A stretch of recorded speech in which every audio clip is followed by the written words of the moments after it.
Okay, so let's talk about The Last Voyage of the Demeter. This is the latest film from Andre Overdraw, and this is one of those films that I think is definitely getting more heat than I was expecting from people. I didn't think it was as bad as some people are saying. I do think there are some minor pacing issues here and there, and I talk more about that in my review, but let's talk about the ending because I think this sets up something very interesting for what could come into the future for Universal monsters and Dracula and all of that.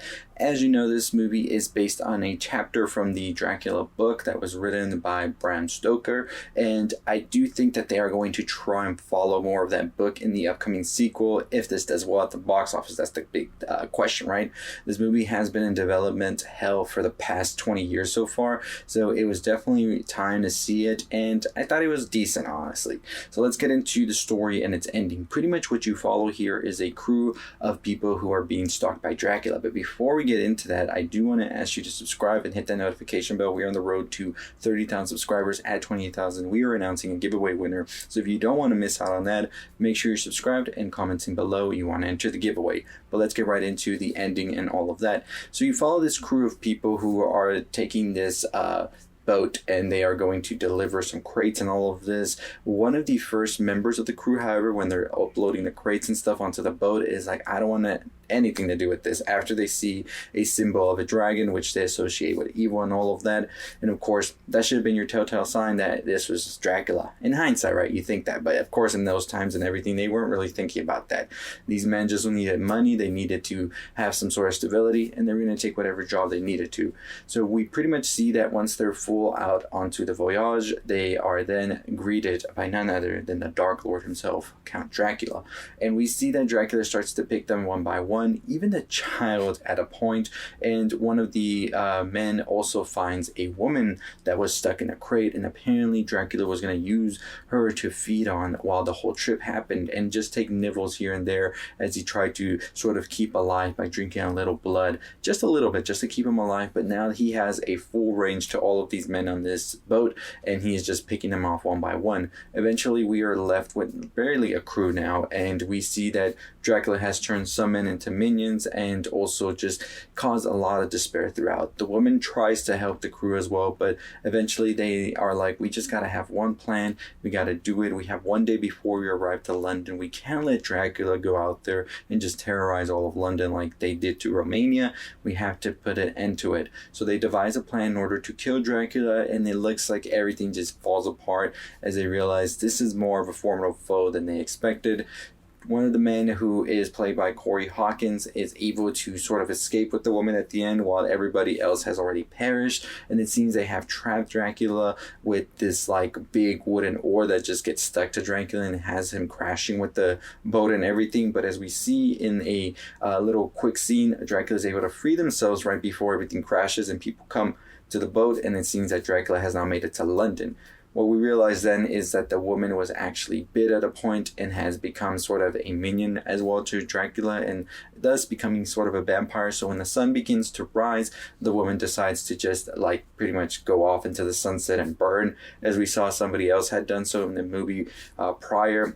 The man who survived Corey Hawkins' character decides to make it his mission. His vengeance is coming on strong to Dracula, that they will take them down. And this all kind of coincides with the book as well, with Van Helsing and all of that. As we read in the book in Dracula, Van Helsing is trying to take down Dracula. So that's something that we could very well see in the next movie if they decide to make it.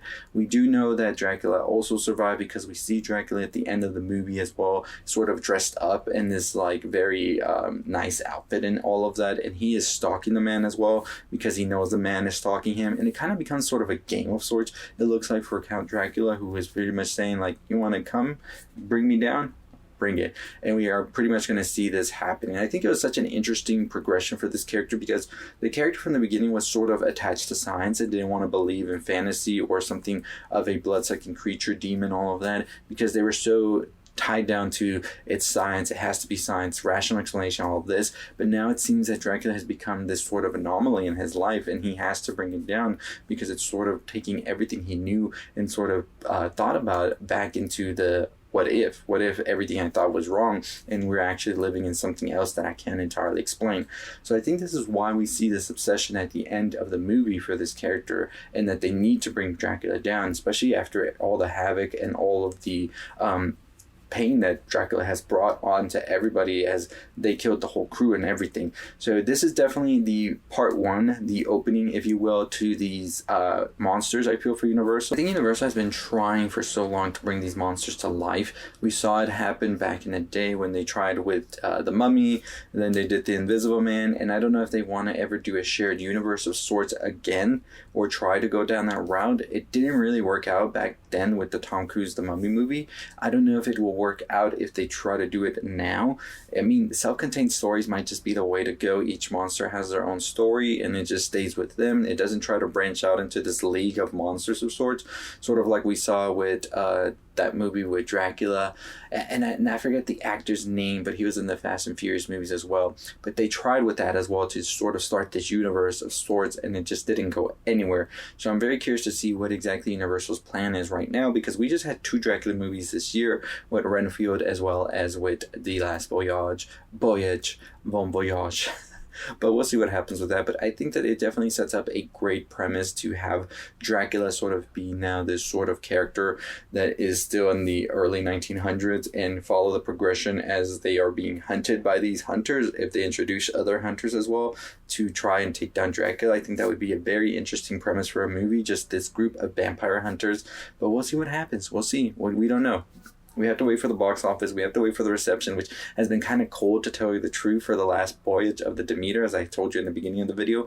People don't seem to be resonating with it as much, and I think it has some very interesting premises. I just think it was a little bit too long for its own good. It could have been an hour and 30 minutes. It's just been perfect. Felt repetitive at points, but I think overall it did have some pretty interesting vampire stuff, and it just felt cool and different to have Dracula on a boat with a group of people only. Instead, you know, it felt different, but we'll see. Let me know what you think about the ending. Let me know what you think about the movie itself. And as always, that's going to do it for me. If you haven't already subscribed, hit that subscribe button. We're on the road to 30,000 subscribers, less than 2,000 to go right now. So very excited to get to that point. And we are running our giveaway. All you have to do is be subscribed, and at 20,000 subscribers, we'll announce a winner. You have to comment below as well. That's how we'll pick out the winner. And yeah, that's all you have to do, and you can enter for the giveaway. But as always, that's going to do it for me. Make sure you follow us on all our other social medias, Twitter, Instagram, TikTok, all that good stuff. Our website is www.culturalelixir.com. We post some other stuff over there, so go check it out if you haven't. And I'll see you next time. Stay safe, stay positive.